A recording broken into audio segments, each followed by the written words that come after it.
So as a business owner, how do we expand into new markets? It's a question we're starting to get more and more. Hey, it's Scott Beebe with Business on Purpose. Make sure to go check us out at mybusinessonpurpose.com/healthy.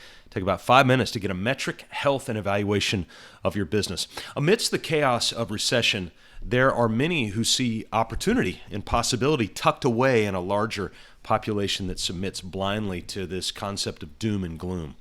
We've always had a few business owners in the past with a desire to expand into new markets, and yet the drumbeat of expansion is ironically higher now in a tough recession-bent market. It's a little unique. There are trade contractors who are realizing that the purpose, the people, the process, and the profit that they have built has positioned their business in a place of strength, while other like businesses are suffering under the weight of volatile cash flow. We'll probably see more and more of that. Growing markets need to have the same care and attention as growing new agricultural fields. When left to grow without curation, a business can look a lot like a garden that's grown past its boundaries.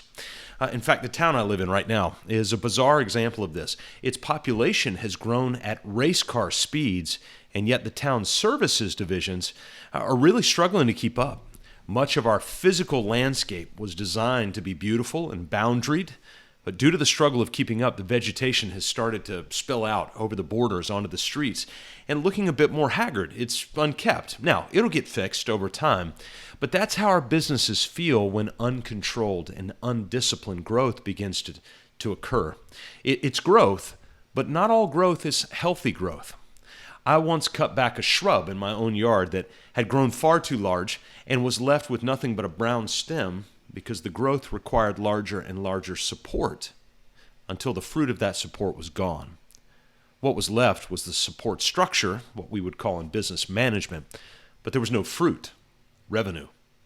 Good growth requires thoughtful planning. Thoughtful planning requires clarity and boundaries. So I wanted to walk through 5 steps all business owners can take to filter growth to determine expansion into new markets. The first step, you've got to have a sincere desire. I know it sounds a little crazy that we start with that, but that really is the first thing that we need to begin with. Skill or demand without desire is like a vehicle with no fuel. The vehicle is capable, certainly. The road is inviting, but there's no gas in the tank to make it move. Growth demands time, effort, energy, and forward motion. Ideas are fun, but they're low on action. Action is long-term and sustained.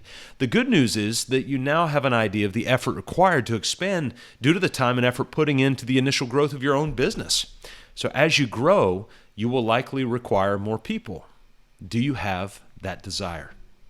The second step in expanding into new markets is you'll want to have demonstrated and tracked measurables of your existing business so you have objective numbers to run pro formas and forecast of the future expansion. Again, since you've already started and grown your existing business, taking the numbers that business has already provided and applying those numbers to a new potential market, and then what you get to do is run scenarios from those numbers that are higher and lower, conservative and a little bit more liberal. Either way, but you run pro formas of that. Don't waste the knowledge that you've worked so hard to gain and settle for, well, we'll just figure it out as we go. We know that mindset will drain desire quickly.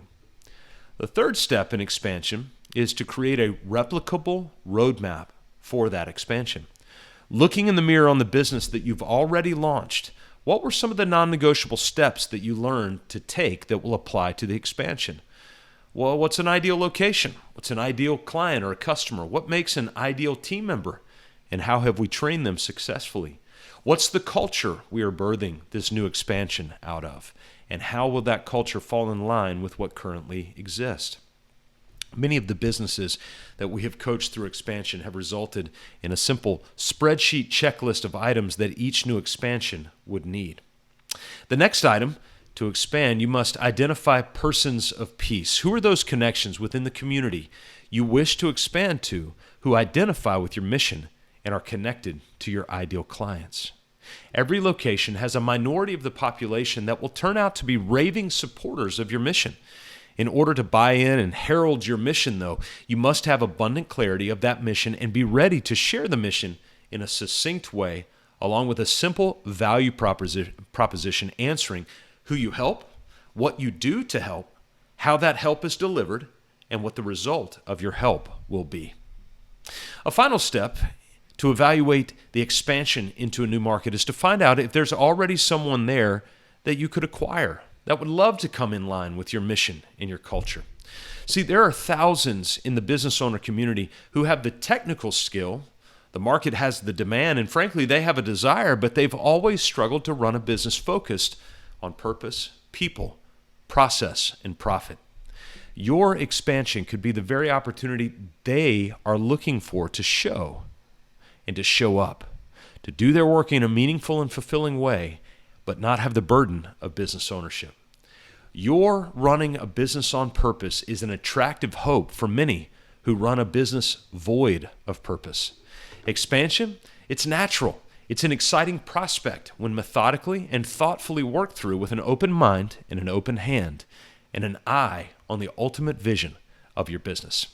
If you want to check the health of your business right now to see how it feels before you expand, go to mybusinessonpurpose.com/healthy. Take 5 minutes and you'll get a metric evaluation of the health of your business.